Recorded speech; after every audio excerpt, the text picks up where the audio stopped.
আসসালামু আলাইকুম। আজকের ভিডিওটা মূলত হচ্ছে হরর লাভারদের জন্য। যারা থাম্বনেলটা দেখেছেন ইতিমধ্যে হয়তো আপনারা বুঝতে পেরেছেন যে আজকে আমি কোন মুভিটা নিয়ে কথা বলতে যাচ্ছি। আজকে আমি মূলত ইন্দোনেশিয়ান হরর দুইটা সিনেমা নিয়ে কথা বলবো। তো ভিডিও শুরু করার আগে আপনাদের কাছে একটা রিকোয়েস্ট, আপনারা যারা এখনো পর্যন্ত আমার চ্যানেলকে সাবস্ক্রাইব করেননি দয়া করে সাবস্ক্রাইব করবেন এবং আমার ভিডিওকে লাইক কমেন্ট শেয়ার করতে ভুলবেন না। তো আমি মূলত এখন যে দুটো সিনেমা নিয়ে কথা বলবো সে দুটো হচ্ছে কুদরত এবং কুদরত 2।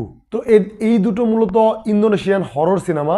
যারা ইন্দোনেশিয়ান বুঝেন তারা অবশ্যই এই সিনেমা দেখলে বুঝতে পারবেন, আর যারা ইন্দোনেশিয়ান বুঝেন না তারা অবশ্যই এই সিনেমা সাবটাইটেল দিয়ে দেখবেন, কেননা এই সিনেমা হিন্দি বা অন্য কোনো ভাষায় পাওয়া যাচ্ছে না বলে আমি যতটুকু জানি।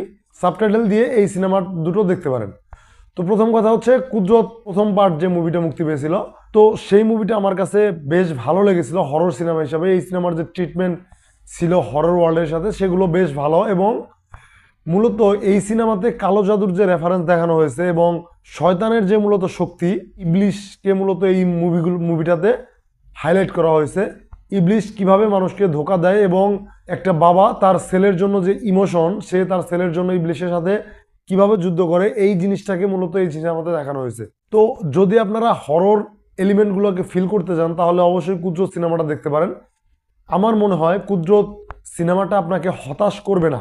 এখন যদি কুদরত 2 নিয়ে কথা বলি, যারা কুদরত 1 ইতিমধ্যে দেখেছেন তারা হয়তো বা কুদরত 2 দেখে কিছুটা হতাশ হতে পারেন।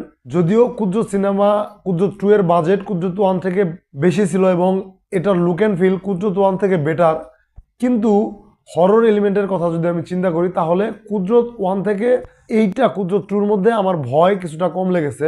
যদিও কুদরত 1 এবং 2 দুটার মধ্যেই হ্যান্ড টু হ্যান্ড ফাইট সিনগুলো ছিল, সেগুলো বেশ ভালো ছিল। তো হ্যান্ড টু হ্যান্ড ফাইট সিনগুলো অবশ্যই উপভোগ করার মতো, যেটা দেখতে অনেকটাই রিয়েলিস্টিক মনে হয়। কিন্তু কুদরত 2-তে যে হরর এলিমেন্টগুলো রাখা হয়েছে সেগুলো আমার মনে হয় অনেকটাই কম রাখা হয়েছে। যদি এই হরর এলিমেন্টগুলোকে আর একটু বাড়ানো যেত তাহলে অবশ্যই কুদরত 2 সিনেমাটাও আরও বেশি দেখতে ভালো লাগতো। এখন কুদরত 1-এ দেখানো হয়েছে বাবা এবং ছেলের সম্পর্কটা, এবং কুদরত 2-তে দেখানো হয়েছে স্বামী এবং স্ত্রীর মধ্যে যে সম্পর্ক, সেই জিনিসটা। তো দুটোই মূলত কালো জাদুর উপর বেস করে বানানো সিনেমা।